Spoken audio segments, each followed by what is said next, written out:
Hey, what is going on, everybody? Welcome to Upkick MMA, episode 459. I am Brennan. UFC Fight Night, Song versus Cejudo prelims. It's going to be Cutelaba versus Ibo Aslan. The rest of the prelims, we're going to break them all down round by round, talk about these fights. Not a lot of round by round. We're not going to need a ton of that stuff. It was a blast. The prelims were great. If you like this kind of thing, subscribe to the channel. That way, the next video is coming out. I can't tell you how much I really enjoyed. This is one of the few times where I'm like, not on the edge of my seat necessarily. It just doesn't happen to me that much for MMA. It has to be built up quite a bit. It has to be like a very large fight with huge implications, or somebody I'm emotionally invested in, somebody I'm a huge fan of, something like that. That being said, this set of prelims was fantastic. Do yourself a favor, go back and watch them. I say this all the time. Throw them on in the background. Continue to watch what? No. Sit down, watch these, skip the commercials, have a freaking blast. This is the kind of shit, like if your friends came over and this is their first experience and you want to show them all these I would show them all these fights. I just play it, let it run, let them watch them, and give them a good UFC experience. And yes, it's going to set high expectations going forward, but God dang, it was fun to watch. Anyway, Cutelaba taking on Ibo Aslan. Aslan is with the forward pressure. They're both just planting and swinging giant hooks. This one was just technique be damned, slang and bang. They kick each other's shins at the same time. That looked like it fucking hurt so bad. I've done that playing soccer before. Obviously, no shin guards, just like pickup soccer, garbage stuff. Aslan catching him with that hook, and Cutelaba catches him back, and then again, they're just swinging away, and Cutelaba wants a takedown, finally able to get one.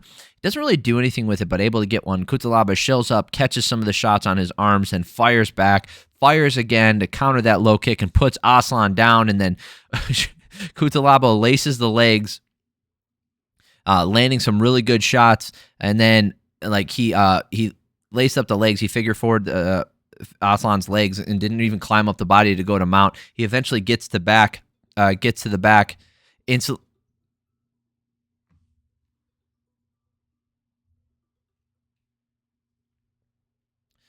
Anyway, sorry about that. I don't know if you guys heard that. Someone's calling me. And then, so he gets on top, he doesn't force the mount, he just lets it happen, gets to the back, and then instantly goes for that arm triangle, doesn't even, stay on the back and go for the rear naked choke. Fantastic finish, great for him. It's his first submission win, I think, in 10 years, they said. Hasn't had a single submission finish in the UFC. Unreal. Excellent fight, fun fight to watch, banger, go back and watch it. All right, moving on. Melquizael Costa versus Andre Touchy Fili. Yay. Unfortunate for Fili. Fili's following him, and Costa is using his kicks to the legs and to the body to kind of keep his distance as he circles. I'm becoming less and less a fan of fighters who do that, even if I'm a fan of the fighter themselves. It's kind of boring to watch when one guy really wants to engage and the other guy doesn't want to engage and he just wants to counter, so he circles and then he ends up almost running away. This wasn't that bad because it ended relatively fast, but I've seen fights go on like that for 5 fucking rounds and it's annoying. Costa's working more and putting him more out there, so Fili is going to have to land a big shot or really turn it up to catch up because he was way behind before this fight ended. 27-7 for strikes in favor of Melquizael Costa. And then Fili catches a kick and gets an easy takedown, but then Costa goes for the guillotine. Weird angle on it. Didn't have the leg over the back to really apply pressure, but and then Fili's head was on the ground. Usually you can kind of hold it there for a while and not get finished, but he ends up tapping. So it must have been a squeeze, either like a painful squeeze on the neck or a painful squeeze on the jaw. Something pain related. It did not look like a blood choke or a asphyxiation choke. So. Anyway, good finish for Costa. Mansur Abdul-Malik versus Nick Klein. This one did go to a second round. This was interesting. Malik reaching out with that lead hook and keeping Klein on the defense along the fence, only able to really land low kicks. Klein is in this weird stance, standing low, kind of ducking his head quite a bit. Klein looking ultra defensive, snatching up legs just to make sure Malik works. And then, holy shit, a spinning elbow from Klein wobbles Malik. Malik moves in, catches a spinning elbow, and then he's like on wobbly legs. He manages to work his way back into the fight, but, Nick Klein outstrikes him here 16-1 in this round. This is a round for Klein, catching him with that huge elbow, 10-9. Second round, Klein in on a single leg along the fence, really looking for that takedown, but he's going to get tired. You could tell by the way he was fighting. The uppercut would be there for Malik all day when Klein constantly ducking down and shooting or false shooting from way out there. Doesn't land an uppercut until later on, but anyway, Malik shoves him down and then just pushes him down, doesn't land a strike that way, and then just starts unloading, and some of the shots get through, some of them don't, and it's enough damage just to call it. So Malik has some holes in his game. Obviously, he hits really hard, so we'll see. He's a very slow fighter as far as like his output, and once he catches you, it could be the end of your night, but there's a lot of people who can take advantage of that, so let's see what happens. Javid Basharat versus Ricky Simone. Simone going with the blonde hair, looking like a freaking albino gorilla out there, the vanilla gorilla. Basharat using the jab front kick early to keep Simone on the outside. Sorry, bud. As he circles, Simone gets to the back and lifts him up and carries him over to the corner. Wasn't able to get the slam down on it, though. Simone using that lead hook to counter Basharat and landing a nasty low kick and a right back. They get right back into the clinch on the cage. So Simone's trying to drive them, trying to get those takedowns, work into setting up the strikes with the takedowns and takedowns with the strikes. Basharat just not looking as smooth as usual, even though he was outlanding him. Right, he outlanded him in this round 20-11, and he did look okay, but he's usually a lot more smooth. The pressure from Simone was really giving him fits. Again, still winning the round. And then Simone uncorks a right hand, like he lands a left hook to a right hand, just right on the chin and puts him the fuck out. Like absolutely out cold. His body went limp. He was dead before he hit the ground. That was incredible. And then Basharat's head hit the mat pretty damn hard. Luckily, from all accounts, it looks like he's okay, so that's awesome. But it did look really bad. Vanderford versus Nikolay Veretennikov. Yeah, this one, we'll talk about what happened, the shenanigans that happened at the end, but you just can't do some of this stuff. Anyway, Veretennikov using the front kicks to the body to keep range, and Vanderford trying to move fast and use that jab, the jab entry. Vanderford gets in on a deep takedown, gets on top, spends the whole round on top, doing some ground and pound, going for an arm triangle near the end. Not the most exciting round, but Vanderford's relatively active on top, so it's not completely boring. He's not just laying and praying. He attempted 62 ground strikes, essentially. So, he's doing plenty, or 44 ground strikes, sorry. He's doing plenty of stuff on the ground. Was it the most exciting? No, but that's going to be his fight style.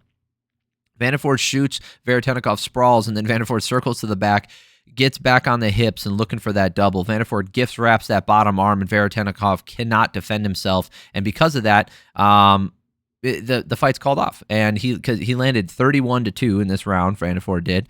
Landed a bunch of undefended strikes, essentially, and whether you like it or not. So we'll talk about this real quick, and then we'll talk about what happened after the fight.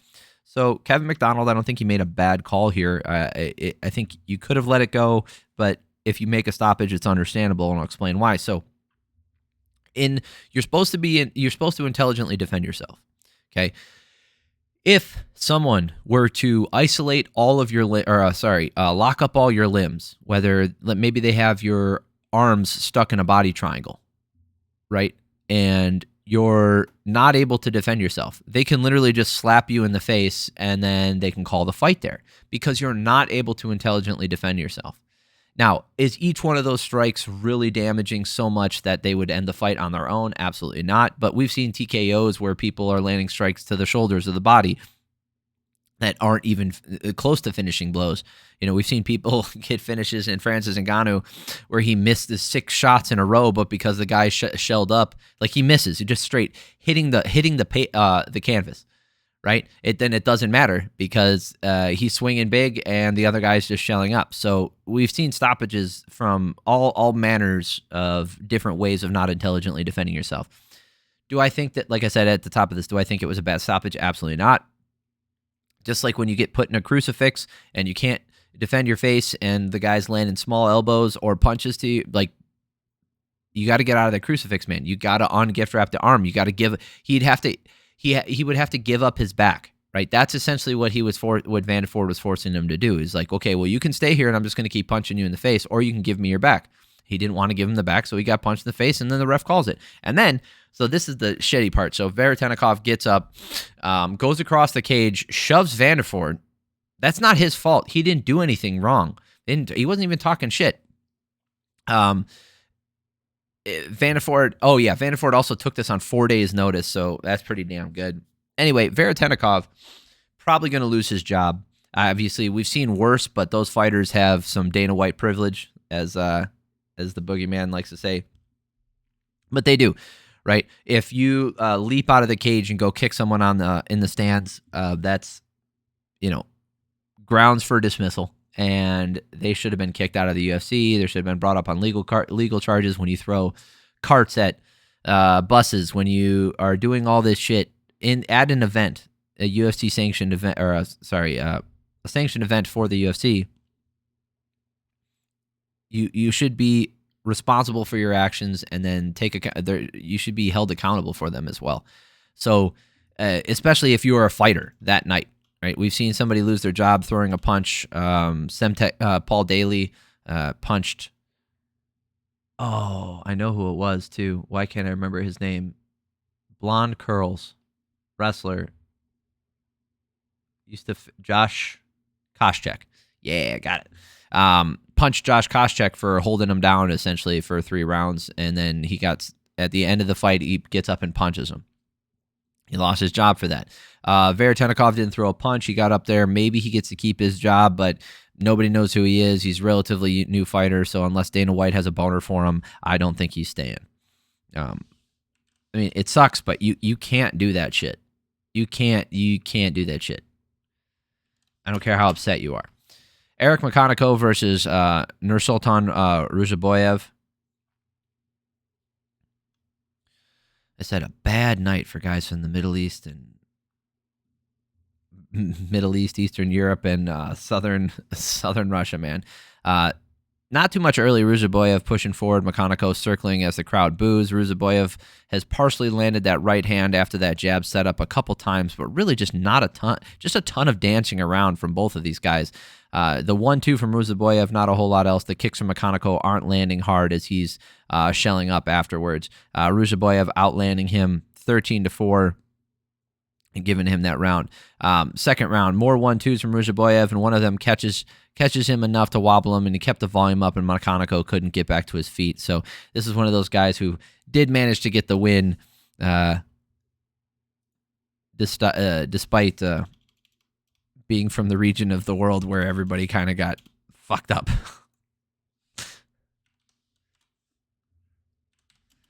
Anyway, night started out with Modestas Bukauskas versus Rafael Cerqueira. I was really rooting for Bukauskas here, right? After coming back from that knee injury, having a ton of adversity, getting that win over Marcin Prochnio last year, and then the year before losing to Vitor Petrino, not fighting a ton, after that loss to Khalil Roundtree back in 2021 where it blew out his knee. It's just been a rough road for him. He's had losses, he's had wins, and then he gets knocked out, and he's coming back, and it's just, he has so many skills, and he's fun to watch, and I want him to do well for enough to where the UFC gives him some leeway so he can stick around even with a couple losses. That's what I'm hoping for. Do I think he has the talent to become a champion? Yeah. Light heavyweight? Yeah, sure. But I don't know if that's going to happen. The light heavyweight landscape is really weird. So I don't know if he'll even make it into the top 10. We'll see. 2 wins takes you there sometimes. Sometimes 1 win takes you there. Sometimes you get put into the title fight without ever fighting a light heavyweight. All kinds of crazy shit happening now. Cerqueira trying Bukauskas with the pressure, leaping in with that lead hook and following up with that right hand. Cerqueira trying to maintain some safety using his kicks. Big right hand landing for Cerqueira, able to get himself off the fence, and that right hand from Cerqueira is landing at will. Bukauskas not moving his head off of center, and then boom, that lead hook lands hard for Bukauskas, and he lands another one, follows it up with a barrage, and puts him out. Just, that was awesome. Awesome sequence. Great way to start the night. And like I said, at the top of this, if you did not watch these prelims, go back and watch them. They're fantastic. I highly recommend. 10 out of 10 would recommend. Go back and watch them all the way through. Nothing but finishes. Fantastic stuff. All right. I appreciate y'all for stopping by. It means a lot to me. If you like this kind of thing, subscribe to the channel. That way you know if it is coming out. If you liked this video, hit the like button. I appreciate that too. All right. I appreciate you guys. It means a lot to me. Love you guys. Have an amazing week. Peace.